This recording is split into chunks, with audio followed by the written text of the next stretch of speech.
When we talk about implants, the key to success with implants is starting with the end in mind, seeing the end before you start, and that all starts with diagnosis and treatment planning.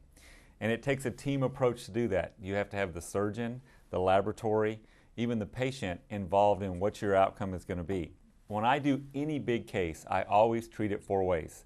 I do it in my mind, then I send it to the laboratory and have a diagnostic wax-up done so that I can prove that what I'm thinking can be done. And then from that, I use that to fabricate provisionals, which is kind of like the test drive. And if you do all of that work, then your final restorations, your porcelain, is going to be a predictable result.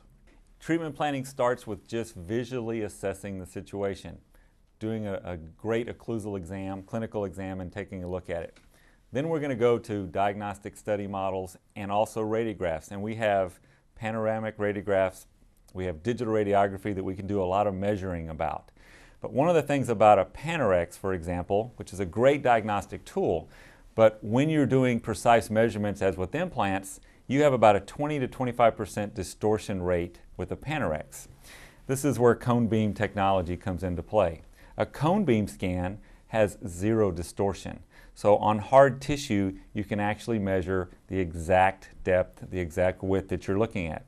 So if you take that cone beam scan, it allows you to look at it in 3 dimensions, look at cross sections, and look at everything before you ever start to place an implant. Now, to take that one step further is you can take that information and place it into a software. The one I'm showing here is called Simplant. And what that does is allow me to virtually treatment plan the case, all the way from using a virtual diagnostic wax-up to start with the restoration and treatment plan back from there.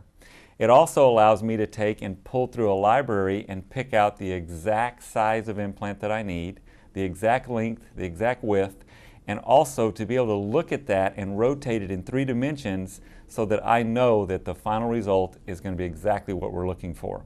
So this information is invaluable to successful treatment planning.